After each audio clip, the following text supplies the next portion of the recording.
ស្វាគមន៍និងស្ដាប់ដំរុយឆ្នោតខ្មែរប្រចាំថ្ងៃដើម្បីជាកម្លាំងចិត្តសូមពុកម៉ែបងប្អូនចុច like និងសញ្ញាជាម្នាក់មួយផងដើម្បីទទួលបានដំរុយថ្មីប្រចាំថ្ងៃដំរុយឆ្នោតខ្មែរនៅថ្ងៃនេះគឺថ្ងៃទី29ខែធ្នូឆ្នាំ2025ដើម្បីកុំឲ្យខាតពេលយូរសូមស្ដាប់ដំរុយឆ្នោតពី admin មានលេខ96 58 54 32 CD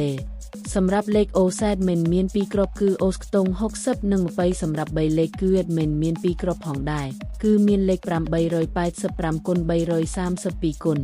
បើសិនជាពុកម៉ែបងប្អូនស្រឡាញ់និងពេញចិត្តលេខទាំងនេះពុកម៉ែបងប្អូនអាចយកលេខទាំងនេះទៅផ្សងសំណាងបានពុកម៉ែបងប្អូនអាចចូល link ខាងក្រោមដើម្បីមើលលទ្ធផលឆ្នោតក្នុងក្រុម Telegram បានដោយគ្រាន់តែចុច link ក្រោមជាចុងក្រោយសូមជូនពរពុកម៉ែបងប្អូនដែលយកលេខខាង admin ទៅផ្សងសំណាងហេងយើងទាំងអស់គ្នាជូនពរពុកម៉ែបងប្អូនជួបតែសំណាងល្អនិងសុខភាពល្អសូមជម្រាបលាជួបគ្នានៅថ្ងៃស្អែកបន្តទៀត